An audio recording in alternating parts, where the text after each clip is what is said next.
نحمده ونصلي ونسلم على رسوله الكريم اما بعد ان شاء الله العزیز نن د 18مې سپارې خلاصه د تاسې په حضور کې په 18مه سپاره کې سورت انبیاء شروع کیږي. سورت انبیاء کې الله تعالی د 18 نبیانو تقریبا ذکر کړی ده. تر ټولو اول الله تعالی په دې سورت کې په دې سپاره کې د دنیا د زوال ذکر کړی ده چې دا دنیا د ړنګېدو وال ده.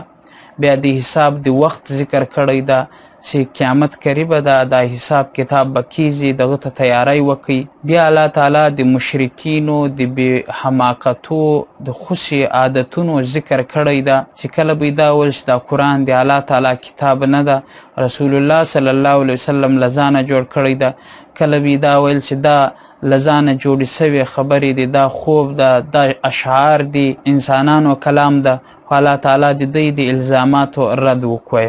بیا الله تعالی په دې سپاره کې د ظالم چې کوم قومونه وو د هغو انجام بیان یې وکړو چې په فلاني قوم باندې فلانی عذاب الله تعالی راوستی ده، په فلاني قوم باندې فلانی عذاب الله تعالی راوستی ده. بیا الله تعالی په دې صورت کې د 18 نبیانو تقریبا ذکر کړی ده.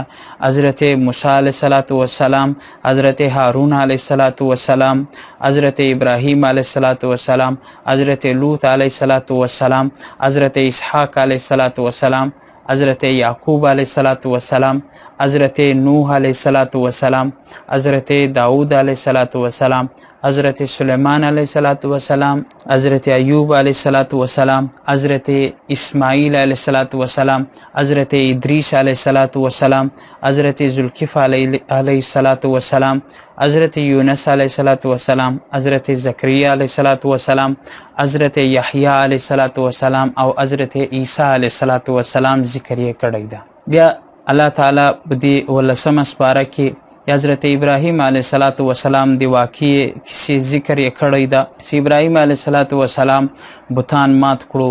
بیا بادشاه ته شیطانت وسو، اور بل سو، په اور کې واچاو. الله تعالی اور ګل ګلزار ورته وګرځاوه. له هغه بیا ابراهیم علیه السلام مصر ته هجرت وکړو، له مصر بیا مکې ته هجرت وکړو، خپل کولې ورې پرېښاوه. مکمل تفصیلا دا واقعه ذکر ده.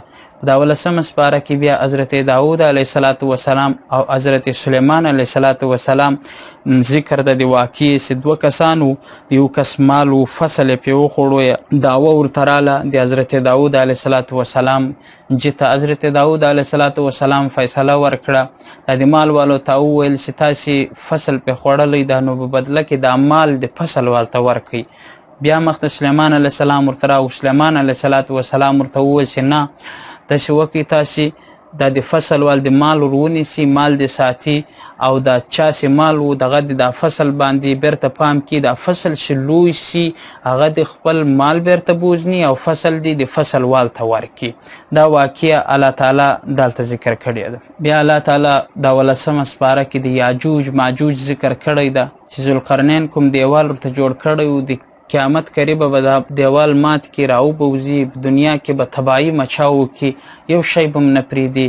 هغه قیامت ذکر بیا الله تعالی کړی ده. بیا الله تعالی دا ذکر کړی ده په دې سپاره کې چې له الله تعالی چې مدد غواړئ او نصرت غواړئ. مخته صورت حج شروع کیږي. صورت حج کې الله تعالی دا فرمایي چې ایمان او په دین باندې تاسې قایم اوسئ. بیا د حضرت ابراهیم علیه السلام کیسه یې ذکر کړی ده. کله چې خانه کعبه یې تعمیر کړه، الله تعالی ورته وویل چې خلیله، اواز په تا ده، اواز په خلیل ده، او رسول په ما جلیل باندې ده. ته اواز وکړه، زه بیا دا خلکو ته رسوم. دا خلک به څوک سپاره راځي، څوک به روان راځي، له لرې لرې له کنجانو له دنیا چې به دا خلک راځي خانه کعبې ته طوافونه به یې کوي. او شاعر الله ذکر ده چې حج هم بیت الله شاعر اسلام نښانۍ ده. دغسې قرباني او حج، حجر اسود چې کوم شیان دي دا شاعر الله دی. بیا الله تعالی د جهاد ذکر کړی ده. دا 18مه سپاره کې د قتال ذکر کړی ده، بلکې داسې وویل چې په دغه سپاره کې الله تعالی مسلمانانو ته د جهاد اجازه ورکړې ده. اذن للذین یقاتلون بانهم ظلموا، چې تاسې باندې ظلم سوی ده، تاسې توره در واخئ، جهاد وکئ. کنی که جهاد نه کوي نو بیا به دا مظلوم کسان به سره چخونیا کې دا خلک اسلام به ختم سي. د جهاد په دولت سره به د خپلو خانقاو د خپلو عبادت خانو د خپلو شاعرو به حفاظت د مسلمانی کیږي.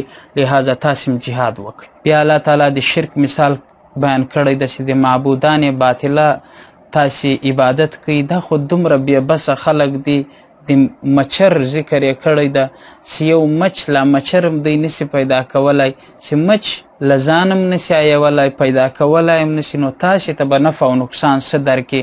لہذا الله تعالی دا معبودان باطله باندې په دې سپاره کې رد و. بیا مخته الله تعالی خلاصه بیان کړه چې تاسې دعوت د اسلام هر چاته ورسوئ، جهاد مه پرېږدئ، د لمانځه پابندي کویه، زکات ادا کویه، ورکویه او ټول کارونه تاسې کوي، خو د هغه باوجود جهاد مه پرېږدئ. جهاد کې الله تعالی باندې خدای باندې تاسې خپل توکل او بروسه ساتئ. هو مولاکم فنعم المولا و نعم النصیر. الله تعالی دا یایست تاسې د ما تابع یاستئ، تاسې د ما فرمانبرداره یاستئ. د الله تعالی دا کار ډېر خوښیږي ځکه چې الله تعالی حقیقي مددگار او مولا نصرت کوونکی دی د موږ. نو موږ ته پکار ده د شریعت د اعمالو ډېر زیات خیال وکړو او په الله تعالی باندې موږ بروسه کېدو.